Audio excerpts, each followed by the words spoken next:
Great, thank you so much. Really grateful for the opportunity to speak with you today. I'm hoping I can move my screen around a bit. Can you just confirm that you can see the presentation, but not me? Absolutely. Wonderful, thank you so much. So my name is Wendy Suker. I'm from the Diversity Institute, which is in the Ted Rogers School of Management at a university that is currently undergoing a name change. And it seems therefore only proper that I note that I'm in Toronto, which is the traditional unceded territory of the Mississauga of the Credit, the Haudenosaunee, the Chippewa, the Wendat people, and the Anishinaabe people. And regardless of where you're calling in from across the country, you are on traditional Indigenous land. I think all of us, many of us, had a massive crisis when the bodies of children in unmarked graves were discovered in Kamloops. And I just wanted to share a quick story about that because I think it really underscores how diversity and inclusion is a journey. I've been working in these issues for over 30 years, but I am by no means an expert. And in fact, I learn on an ongoing basis, especially from the younger staff in the Diversity Institute, because it's an ever-changing area. So the day that the unmarked graves were discovered, I was trying to decide what to do because the university was going through the process of a name change. So it didn't seem appropriate to do anything public. At the same time, I was acutely aware, especially because of our experience with the George Floyd murders, that my staff, and there are 130 of them, many quite young, were probably extremely upset, and I was trying to figure out what to do. So I drafted a statement, as one does, and it started by saying something like many of you, I am shocked and appalled, and it went on. And I sent it, before I sent it to all the staff, I sent it to a couple of the Indigenous staff I have, just to make sure that I was hitting the right tone and so on. And their response to me was, why are you shocked? Why are you appalled? Why didn't you know? And of course, I should have known. I mean, I'm of a generation where we really had a very colonial view of history. It was all about explorers and very little attention on Indigenous peoples, or frankly, anyone other than Western Europeans. And when we did study Indigenous peoples, it was typically stereotypical and so on. But, you know, I knew about the Truth and Reconciliation report. I knew about the inquiry into murdered and missing Indigenous women. I had read, you know, this and that. But at that moment, I realized that I was quite uninformed and almost oblivious to the extent of the damage, to the extent of the genocide, to the extent of the impacts of residential schools. And I just say that because, as I said, I've worked in this field for 30 years. I'm often, you know, asked to speak to groups, and, you know, I publish stuff and so on. But it's impossible to be an expert.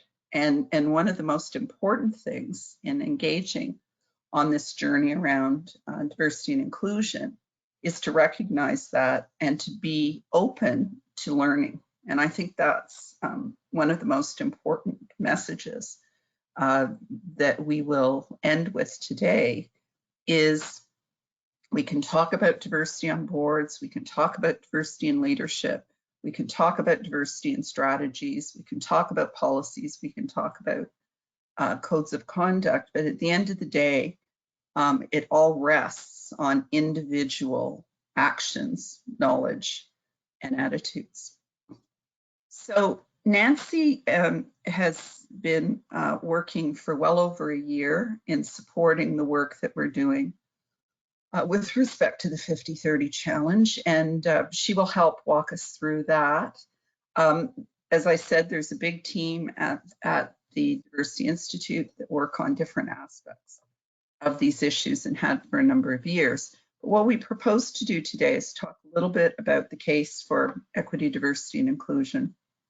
We'll talk about the 50-30 challenge with a focus on issues around implementation and reporting and things that organizations can do, large and small, and we'll end with Q&A. So when we think about the case for equity, diversity, and inclusion, there's no question that most of us are familiar with the social justice arguments. I'm a child of the civil rights movements in the mid-century.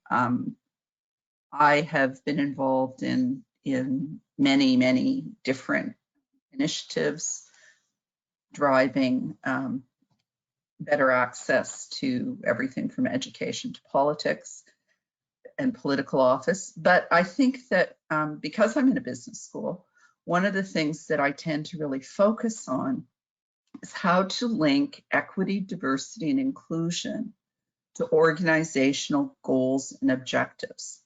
And it's often referred to the business case for equity, diversity, and inclusion, or the case for equity, diversity, and inclusion. But I just wanted to sort of underscore some of the key things.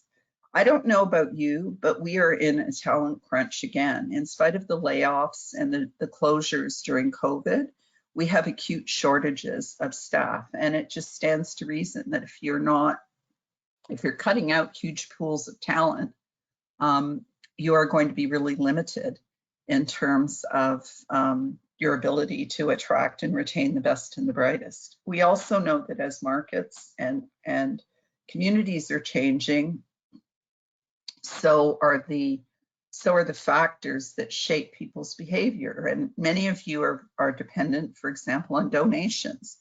And so philanthropic behavior is changing.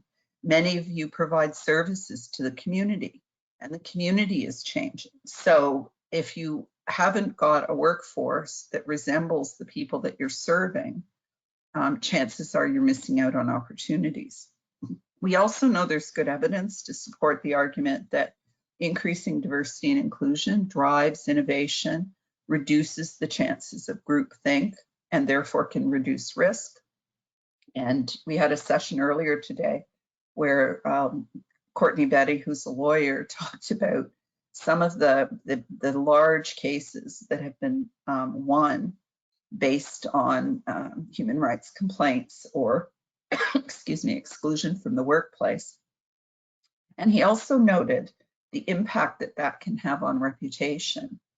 And those are very important considerations. And then at the end of the day, you know, happy staff are productive staff. Happy staff will stay with their employer. And there's a very strong connection between good practices around diversity and inclusion and overall employee engagement. I also wanted to stress that there are some shifts going on in philanthropy, which are worth noting. And some of these are shifts in a result of the demographic shifts that I mentioned before. You know, more than half the population in Toronto now is racialized, and with younger Canadians, the ways in which organizations behave with respect to racialized LGBTQ2S+ and other communities have a profound impact on their support. We've seen some evidence that, you know, the WE scandal, some would argue, sent lots of people looking for smaller donors, but there also been just shifts in behavior. I know the United Way talks about how they've had to rethink their fundraising approaches because they're now competing with all sorts of issues-oriented crowdfunding campaigns and so There's also, of course, the shift to online donations. And when you look at changing demographics, this all has a significant impact. Indigenous peoples are one of the fastest growing communities generally, which impacts obviously service delivery and employment, but they're also one of the fastest growing groups in terms of philanthropy. And so there are the other issues, aging donors, the boomers who historically were the foundation of a lot of charitable programs are retiring or dying off. I hope to do the first before the second, but that's having a profound impact. And also, we're seeing more and more large donors really want to see value for money, really want to see evidence of impact. I'm on the board of NPower, which provides training and information technology for marginalized populations with incredibly impressive outcomes, 90% placement. And we incubated them at Ryerson about 10 years ago, I think, when I was the vice president, gave them space, and their budget was about $500,000 a year. Now it's over 12 million. And it's very much a reflection of the fact that they have amazingly strong outcome-oriented data, and they have very close connections with corporations. But the fact that they are supporting diverse and marginalized populations in the last couple of years has had a profound impact on their ability to attract and retain funding. And yet, while we recognize that most nonprofits obviously are supposed to provide services to women and other underrepresented groups, women tend to be overrepresented on boards, but all of the other categories are underrepresented. So across Canada, newcomers are approximately 25 to 30% of the population. In Toronto, it's over 50. About the same percentage are racialized. And look at the numbers. 14% of board members identify as immigrants, 11% is racialized.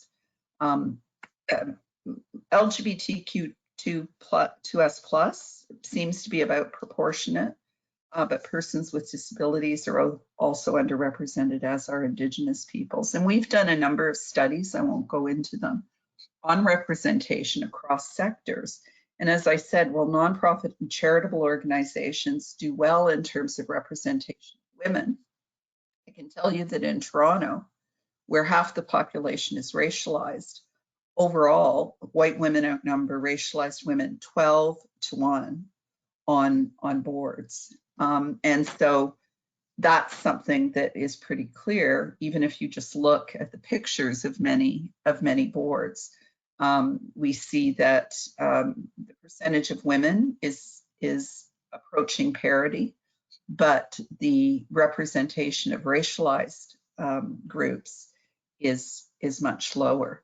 And diversity in leadership matters because it signals who belongs. It's tied to organizational performance. Donors are increasingly paying attention to these things. We just did a study for Rogers Communications, and one of the things they wanted to know about is the diversity of the corporate giving of their competitors, because they want to make sure that their corporate social responsibility programs really prioritize diversity and inclusion. So when we think about these issues, there are no simple solutions to complex problems. And so we stole a page out of public health and talk about an ecological model, which looks at the interaction between societal level factors, organization, policies and practices, and individual choices. When we think about societal level factors, here we're talking about things like stereotypes in media, or because we know they're profound. We know that leadership leadership stereotypes tend to be gendered and tend to be culturally biased. And so, I was on a call with Andy Shi, who heads the Canadian Professional Association, the Chinese Professional Association of Canada. And he said that, he was talking a lot about anti-Asian racism, which has exploded during COVID. And he talked a lot about how people of Chinese backgrounds tend to be quite successful in organizations, but they face, some call the bamboo ceiling, because they're not seen as leaders.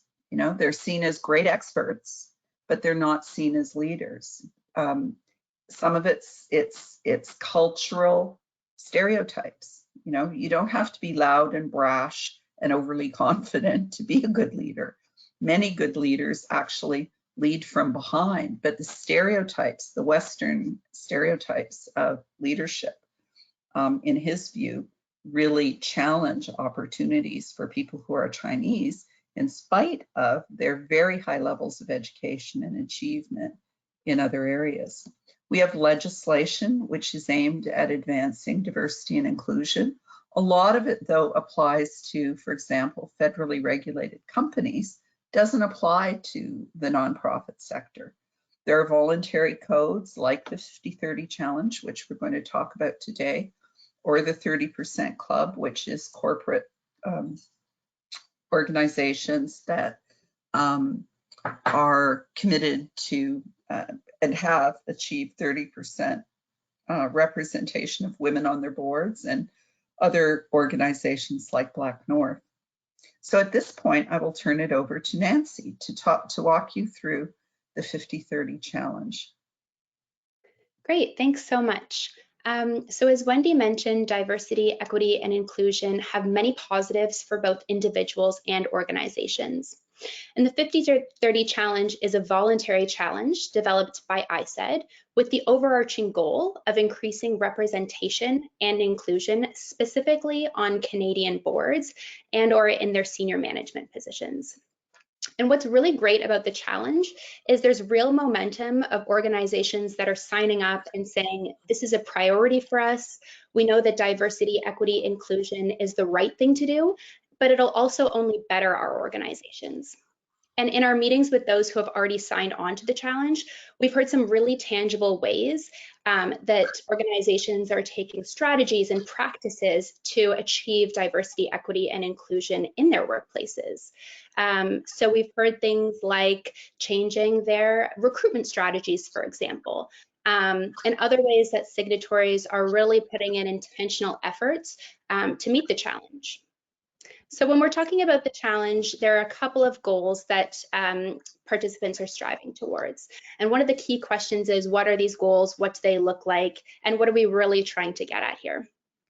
So the challenge has two specific goals.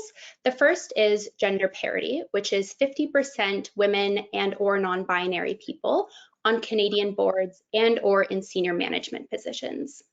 And the second goal is significant representation. So this is 30% of other equity deserving groups.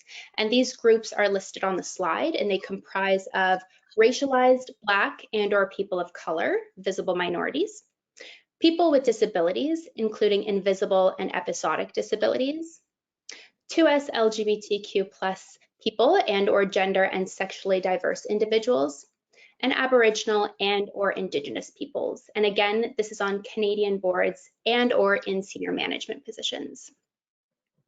It's important to note that while these targets are clearly defined, they're not mutually exclusive. So we know that it's important to account for intersectionality and the many intersecting identities that people have. Myself, as a racialized woman, would not have to pick whether I identify as a woman or as a member of the Black community within the challenge. I see myself fitting into both goals because my experience is that of both race and gender, and that informs my lived experience every single day. So the challenge recognizes people in all their diversity, and as such, a person can fit into both the goals of gender parity and significant representation. A second question we're often asked about the challenge is, what types of organizations can participate?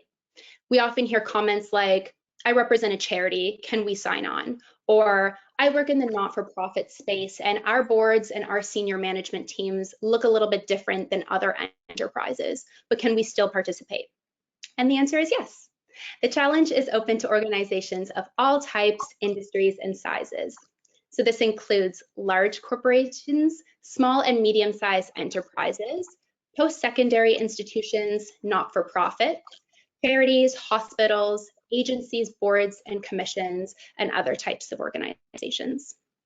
We know that the senior leadership team of one organization might look a little bit different than the senior leadership team of another.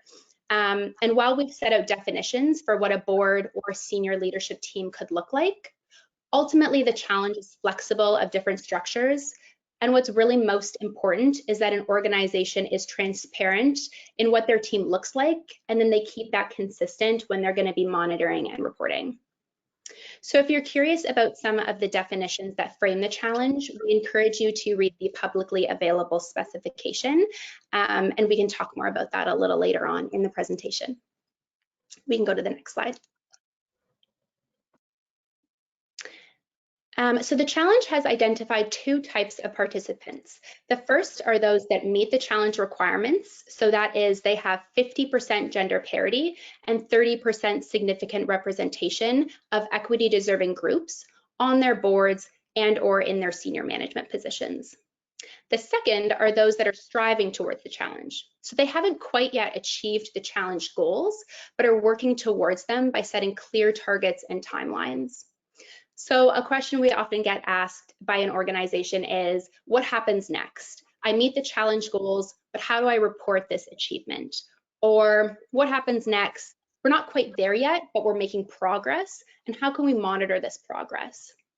And the answer is, no matter if your organization meets the goals or if they're working towards the goals, there are ways to share your efforts and monitor progress that ensures transparency and accountability. We can go to the next slide. So there are several key considerations that go into monitoring and reporting for participating organizations. First, reporting on the challenge goals relies on voluntary self-identification of individuals on your board and your senior management teams. With this voluntary self-identification comes a responsibility for organizations to be transparent about the purposes of self-identification and how this information will be used. Collecting disaggregated data and understanding the identity of those that sit on your board or make up your leadership roles is important for understanding and then addressing barriers to diversity, equity, and inclusion. But for those organizations that have not yet collected this kind of information or this kind of data, a key first step would be to understand how you plan to collect it, and then how you'll respect the privacy of those who are disclosing their identity to you as part of the overall process. Next, when it comes to reporting on progress, organizations are encouraged to use their existing mechanisms for reporting. So this can mean embedding it into your annual report, your shareholder reports, or any other means. Reporting on progress can take place quarterly, biannually, annually, or any other cycle that best aligns with your organization's existing reporting structures. For those working towards the challenge specifically, it's really important to set clear targets for board and senior management diversity and ensure that targets have appropriate timelines. So organizations can set targets as a percentage for easy tracking, and where no target is set, a comply or explain method applies, where the organization should explain why they haven't set a target yet. Of course, the challenge is voluntary. However, having this kind of comply or explain mechanism really encourages a level of transparency and accountability in the progress. So you've signed up, you're doing the work, you're sharing what work you're doing and maybe where there's some barriers and where you can improve. So just being transparent overall. So the next slide, we're going to talk about some sample forms that your organization could use. So here we've provided a sample form for organizations that meet the challenge. So these are the ones that have the numerical values of 50 and 30% gender parity and significant representation. So organizations would fill out the number and the percentage of women and or non-binary individuals, as well as those from equity deserving groups. So an example of this would be, a 10-person board where 5 of those people are women and 3 are part of an equity deserving group. And we know that given intersectionality, an individual can be counted in more than one spot on the table. And of course, as I mentioned earlier, this can be added into an organization's existing shareholder report, their public report, or any other means. So next, we'll talk about a sample report for those who are working on the challenge. This form is similar. However, organizations express targets and dates for striving to challenge goals. And as I mentioned, if a target is not set, a comply or explain model applies. Of course, like I said, the challenge is voluntary, but again, this encourages transparency and accountability. So all the information I've shared, we can go to the next slide, is available in the publicly available specification, and this is known as the PASS. So in the summer of 2021, the Diversity Institute, alongside SCC and ISED, held a series of national public consultations with more than 400 organizations of different types, sizes, industries, but also those that are representing equity deserving groups. And so during these consultations, we discussed some of the definitions that are central to the challenge, as well as the processes for monitoring and reporting. And we really wanted to ensure that these processes are attainable, but also inclusive of all types of organizations. The definitions and the implementation processes that frame the challenge were also informed by an expert steering panel. And we encourage you to review the PASS because you'll find their names and their organizations inside. So like I said, all of this information is available at diconsulting.ca, and I think we can also pop it in the chat as well. So we know that diversity, equity, and inclusion in leadership often relies on practices to support the pipeline of diverse candidates. But we also know that a large reason that a lot of people don't choose to self-identify as a member of an equity deserving group is because they fear discrimination, or they work in an organization where they're concerned that the workplace culture is not inclusive. And so they're worried about disclosing their identity. And actually, in many cases, we've heard stories of people actively trying to hide their identity to avoid discrimination in the workplace. Therefore, efforts to work towards the challenge should be coupled with efforts to ensure that workplaces are supportive and inclusive of people in all their diversity. So ISED has coupled the challenge with a couple of initiatives to support inclusive workplace cultures more broadly. And an example of this is the Ecosystem Fund, which is providing funding to successful organizations known as ecosystem partners to help 50/30 challenge participants meet the diversity and inclusion goals. So ecosystem partners will support participants by linking them with best practices and tools, and then just overall providing guidance that is tailored to each organization's unique needs. Coupled with the Ecosystem Fund, we can go to the next slide, is the development of the What Works Toolkit. And this is an online toolkit designed for Canadian organizations of all industries, sizes, and types, and will include resources on policy approaches, including recruitment, mentoring, promoting, retention, as well as policies on anti-racism, anti-harassment, and inclusive workplace strategies. So both the Ecosystem Fund and the What Works Toolkit really aim to support organizations in achieving the challenge or working towards it, but then ensure that the goals of diversity, equity, and inclusion are sustainable over the long term. So this is just a little bit about the 50/30 challenge, and of course we're happy to answer any questions in the chat or when the Q&A comes up. And I'll pass it back to Wendy. Great, thank you so much. Really appreciate your work on this. Thank you very much, Nancy.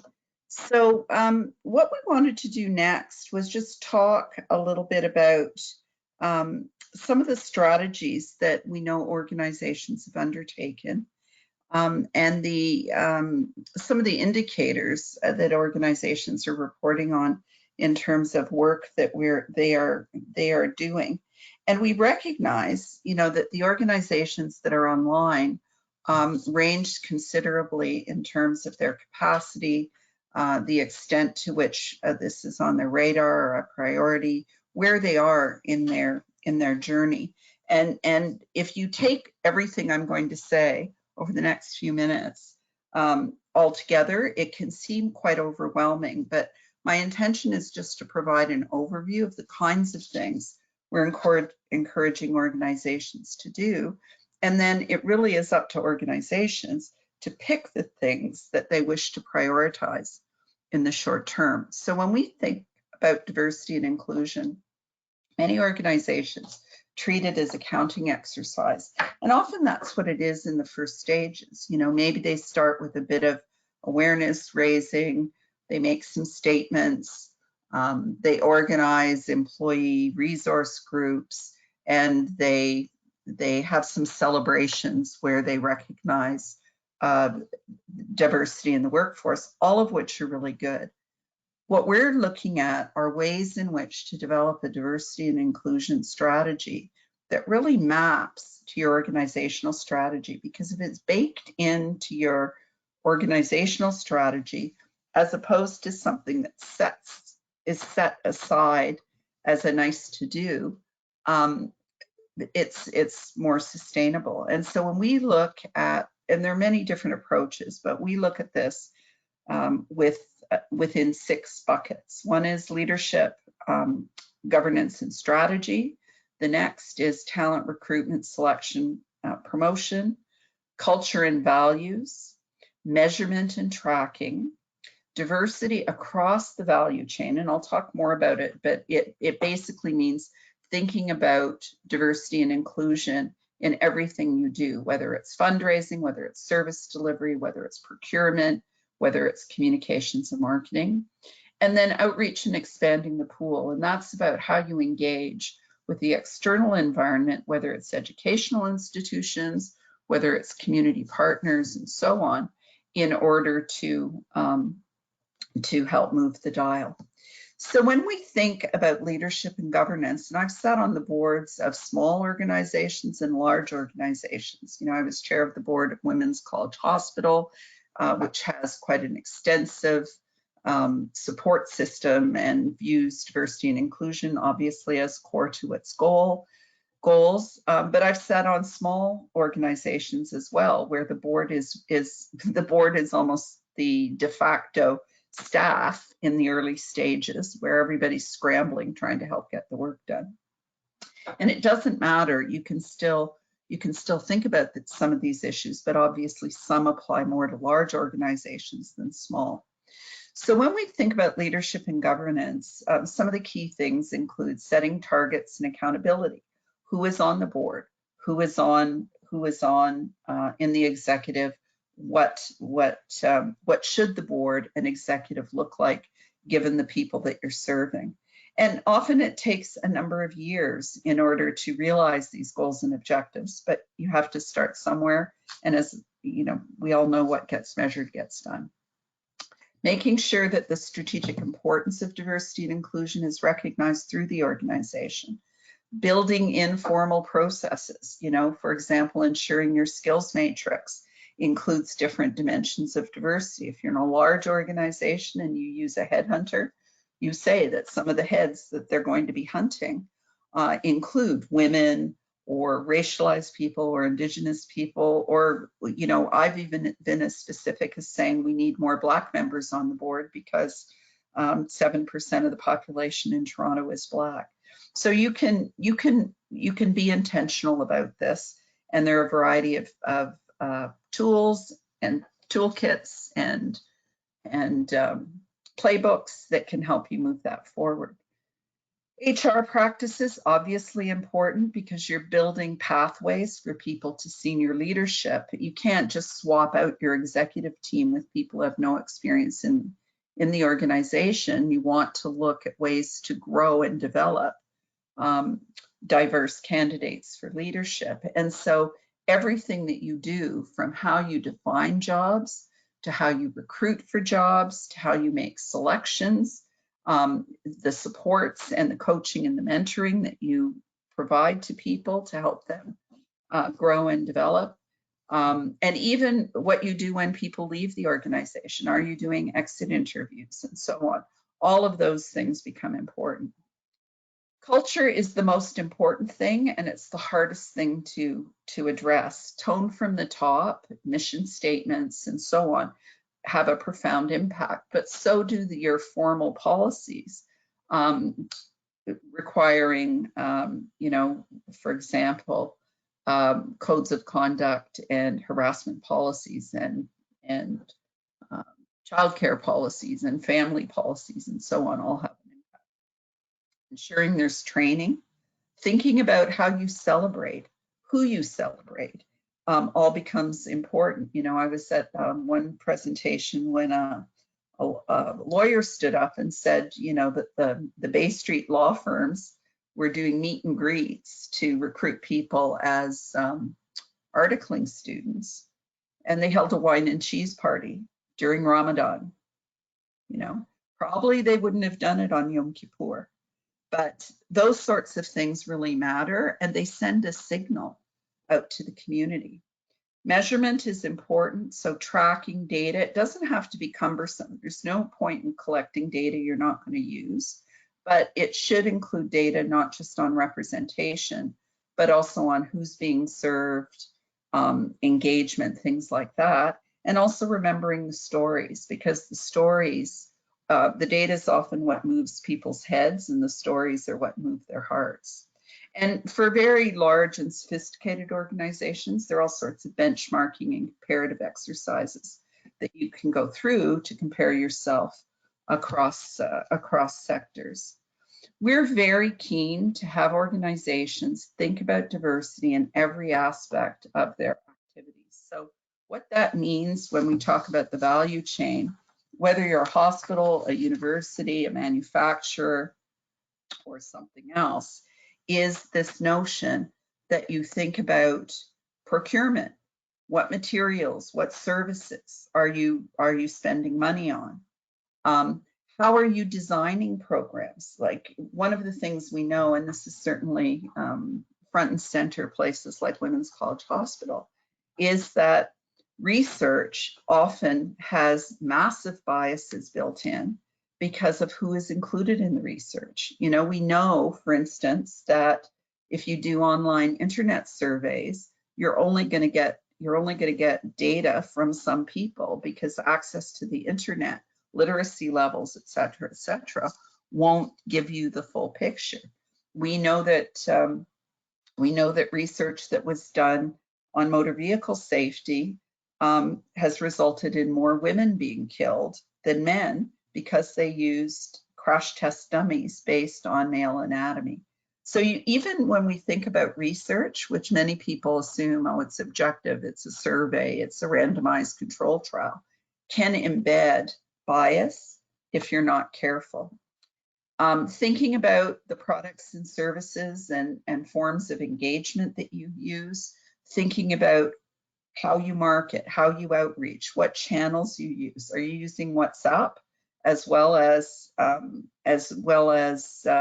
LinkedIn or Facebook? Reaching people where they are becomes critically important, and how you design services and support as well. And certainly when we think about philanthropy, as I mentioned, it's changing dramatically. The way in which you reach out to people, the messages and the cases for support that you offer are very different when you apply an equity, diversity, and inclusion lens. We know that talent development is really important in the nonprofit sector. So thinking about ways to engage young people in nonprofits at an early stage, whether it's the Summer Works program or work integrated learning programs or various partnerships with universities, you can say that you specifically want interns, that you want to prioritize interns, researchers, and students who belong to the designated groups.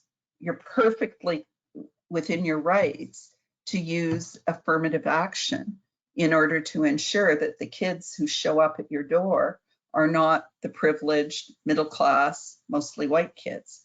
And it's the biases that are built in to volunteer work often go unnoticed, but they become, volunteer work becomes really, really important when people apply to things like law school, medical school, and so on.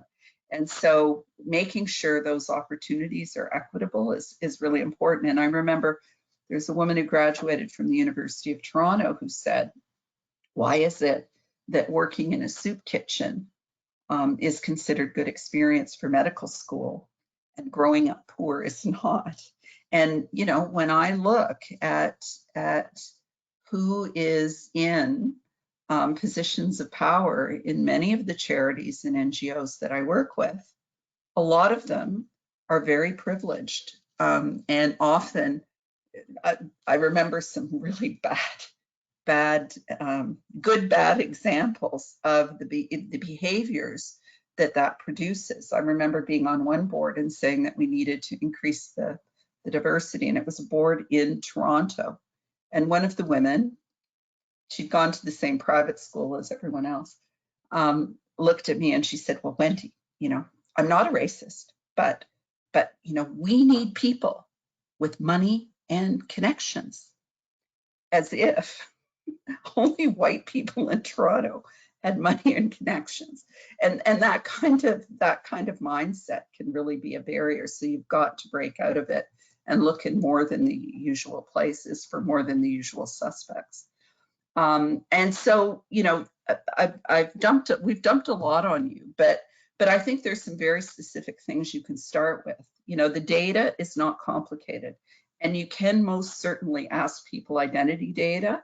You simply have to give them the option of declining. That's the thing. A lot of people say, oh, we can't ask these questions. You know, Human Rights Commission said you can't ask these questions during job interviews. Well, you can't, because it's not anonymized, but you most certainly can send a survey out and ask people to self-identify. And as long as it's voluntary, and as long as the data is protected, it's not only your right, it's also your obligation, I would argue. Thinking about your mission statement and your policies, do you have training? Do you have basic training for your employees on what the expectations are around EDI? And, you know, I think HR is always key. Are you really thinking about who you're bringing into the organization and developing? And then just asking yourself the question about employee activities. You know, probably not a good idea in the current environment to just play Christmas carols in the month of December. Because I remember having a case where two women shared an office, and one of them came to me and said she plays Christmas carols all day, and that woman was Muslim. And the other woman wasn't trying to be hostile, but also was not thinking about diversity in the workplace. And at the end of the day, it really comes down to what we all do as individuals. You know, and as I said at the outset, like, I'm always learning, even though I've been working in the area for a really long time. And you really have to be prepared to challenge yourself, because all of us have biases, and someone my age has more biases than someone's Nancy's age generally, simply because of, you know, what we experienced in terms of education, the absence of role models, et cetera, et cetera, et cetera. So, you know, from my point of view, the two key items are the ones in bold. One is don't be a bystander, because all of the egregious cases that we've seen in the news did not occur in isolation. People were aware of what was going on and somehow looked the other way or didn't know what to do. And then the second thing is to use your influence. Whether you're the CEO of an organization or you're a caseworker, you have influence. You have influence in terms of how you interact with people, who you interact with, and so on. And, you know, I think the most important thing is, I think it was Ursula Franklin who said, change will not come through revolution, but through the work of millions of earthworms preparing the soil. And it's absolutely true that each individual makes a difference, and it's working together that drives change. Anyone who's in a leadership role really needs skills around diversity and inclusion, because your behavior signals what's acceptable. and you can create space for people who would not otherwise have opportunities. There's lots of talk about white privilege, and there's no question if you have white skin, you're much less likely to have certain assumptions made about you. You're much less likely to be followed around in a store. You're much less likely to get pulled over while you're driving, and you're much less likely to be streamed out of academic courses at university, and you're more likely to have been expelled from school for exactly the same behavior as other rambunctious kids. Or you're less likely to be have been expelled from school for bad behavior. But there are other kinds of privilege as well. You know, did your parents speak English? Did they go to university? Did you have money? Did you have to work 30 hours a week to help pay the family rent? Were you embarrassed ever about your clothes? Were you not able to go places because you couldn't afford to participate? You know, have you hidden aspects of your identity because you were trying to avoid being discriminated against? Have you been bullied because of your identity? All of those things have a profound impact on where people are in their lives. And it's important to be aware that, you know, someone who has grown up with privilege and access is going to behave differently than someone who has not, and making sure that we don't, that our judgment is not obscured by the things that we are familiar with is really important, because sometimes we judge people based on criteria that are not fair. And so really, you know, at the end of the day, all of this rests on our determination to become allies to combat bias and microaggressions in the workplace. We have lots of tools and other things to help for those folks who want to pursue this further. So at this point, I'd like to stop sharing my screen and open it up for questions and comments with Nancy. So I'm looking at the questions that we have so far. And I am, sorry, go ahead. I'm going to read you one that we might want to use to start off. Sure.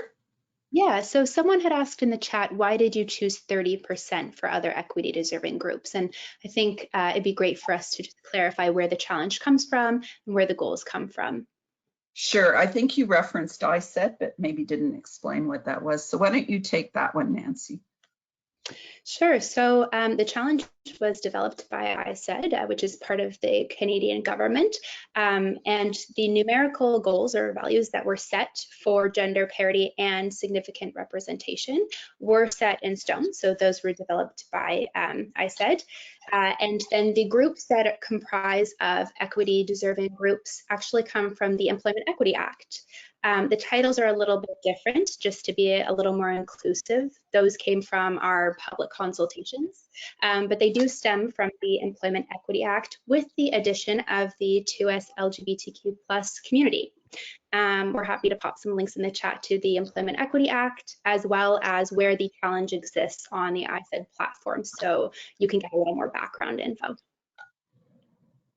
That's great. Thank you so much. And Nancy, I am revealing my age and lack of computer literacy. I am having a really hard time with the chat box. So can you maybe, or the questions, can you maybe just keep working through the ones we need to talk about? I do see a question. The only one that I've been able to read is one that talks about the big city versus rural issues. And I think it's a really important note. I mean, I presented the diversity leads data, which was drawing on data from the 8 largest cities, or 8 of the largest cities in Canada, because that's where most of the population lives. But for sure, the issues in smaller communities are very different. And if you're in rural Manitoba, for instance, the issues around Indigenous people are far more profound and center front of mind, I think, than, for example, issues around the Black community Although increasingly we are seeing issues of with respect to racialized Canadians in smaller communities as well as large ones. But that's part of the reason I really like the 50-30 challenge, because it allows you to adjust what that 30% is comprised of. So if you're in Toronto or Vancouver, where half the population is racialized, you might be thinking about differently than if you're in St. John's, Newfoundland, where only 7% of the population is racialized, or if you're in Winnipeg, which I think has the largest Indigenous population in the country. So that 30% is flexible. And I would suggest, although I don't have the data to show it, that when we look at the 50%, it's pretty consistent across the country.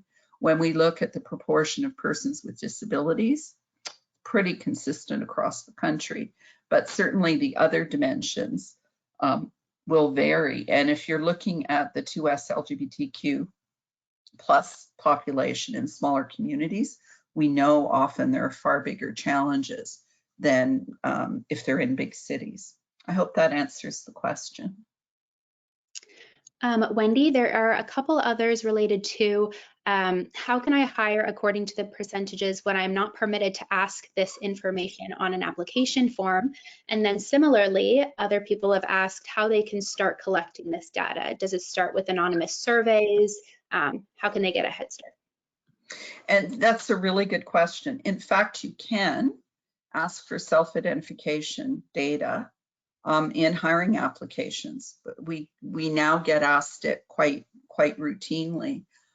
It's very important to, and many organizations will have, we are particularly seeking, and they'll mention the equity deserving groups, for example. Some organizations, we had a case someone mentioned the other day, where they simply added to the qualifications, we welcome applicants with international credentials, signaling that immigrants were welcome. So you can signal that you are asking questions because you are actually actively trying to identify from those communities. You cannot require it, but you can ask for it, and you can include that as part of the screening.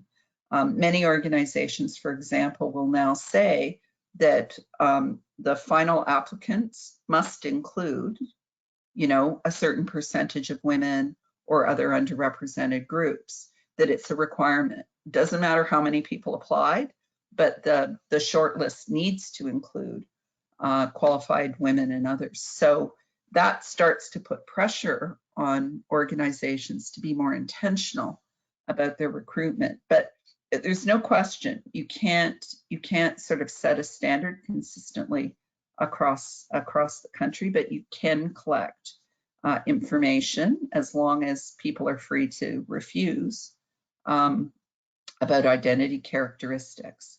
And on the other question about where to start, I mean, the easiest thing to start with is leadership, because usually you know who the leaders are, and you can typically get that information about your leaders, your boards, very quickly. If you want to do a fuller EDI survey, there's a lot depends on how comfortable people feel about sharing their identities. So the way in which we just did a couple of very big studies, one for Niagara Health and one I think was a few thousand people, and one for the Toronto Regional Real Estate Board, which was I think 10,000 respondents, give or take. So you can get people to identify, you can get people to give you feedback, but you need to communicate to them the purposes of collecting the data. Some organizations have this stuff built right into their HR onboarding, so they can track over time. But there's a lot of confusion, I would say, in the marketplace about what you can and can't do, and it's less about what you can and can't ask and more about the context. So you can't ask identity questions in an interview, for example. That's what would get you in trouble with the Human Rights Commission. But you can ask people to answer self-identification surveys as part of their application process. so that you can make sure that you are taking that into account. You can have diversity dimensions on your skills matrix for appointing board members. I hope that answers the question. Great. We have a couple more questions. The first is related to tokenism and the limitations of representation alone. And I know that you spoke about the diversity strategies and indicators, so perhaps just clarifying that a little bit. Yeah, no, it's a really important question. And, you know, there's a lot of focus on the check boxes, for example. And the thing is, if you could conceivably hit the targets in terms of the check boxes, but if you don't have, and they talk about diversity being, you know, invited to the party and inclusion is being asked to dance. But if people don't feel included, if they feel like it's tokenistic, if they're not getting the same opportunities and rewards, they'll leave. And so it's not just a question of getting people in the door, it's also a question of retaining them. And I've spoken to a number of people who went on boards and promptly left because it was very clear that they were not really being included in the discussion, that the power structure, you know, they were at the table, but they really didn't have voice. So it's a really good question. And, you know, we do have to be precise. Equity is about recognizing historic difference and providing equal opportunity effectively. Diversity is related to increasing representation. So there's more alignment between, you know, leadership and the people in the organization or the community. But inclusion is really about eliminating barriers and making people feel that they're being valued for what they bring to the table. Great. We do have another question about whether organizations can achieve the challenge in just one area, so just the board or just the senior leadership. And that's absolutely possible, and I apologize if I didn't articulate it clearly before, but the goal is on Canadian boards and or senior management. We know that sometimes maybe senior leadership has slower turnover, or maybe it's more difficult to have board turnover. And so it's important that organizations are able to maybe focus on one or another depending on the situation, or both. But I don't know, Wendy, if you wanted to add to it. No, that's right. Okay. We do have many more questions, but I am conscious of the time. So I'll check in with you or Wendy. What I would suggest, because we do want to answer the questions, what I would suggest is there's going to be a recording of this. If the questions are sent to us, we will provide written responses, and the organizers will send them out along with the PowerPoint, etc., and the video and so on. So really appreciate your participation. Would be very happy to engage in further discussions with you. And with that, I will turn it back to Charity Village. Thank you so much, Wendy and Nancy. Great presentation, really appreciate it. I did pop the email in the chat box there as well, so feel free to reach out there if you have questions for the team at the Diversity Institute. As was referenced, we will have a follow-up email that will go out later today that will have the link to the webinar recording. We've had a lot of questions about this, but please do feel free to share that link with your colleagues, your board, your networks. It is all publicly available, and we do encourage sharing. When we send out the follow-up, there will be a survey link that you can fill out with feedback on today's webinar as well. I'd also like to encourage you to share your thoughts about equity, diversity, and inclusion in the nonprofit sector by participating in our special survey that is open right now. So this survey looks to provide data and benchmarks about existing practices in the Canadian sector. We will be sharing the results of that survey with everyone later in the spring. So we'll include a link to that survey in the follow-up emails you received today as well. So on behalf of Charity Village, thank you again for joining us today. I hope you'll also join us for next week's free webinar, which is covering cybersecurity for nonprofit organizations. You can find more information on this and all of our upcoming webinars at charityvillage.com/webinars. Thank you again for taking part in today's session. I wish all of you a wonderful rest of your day. Bye-bye.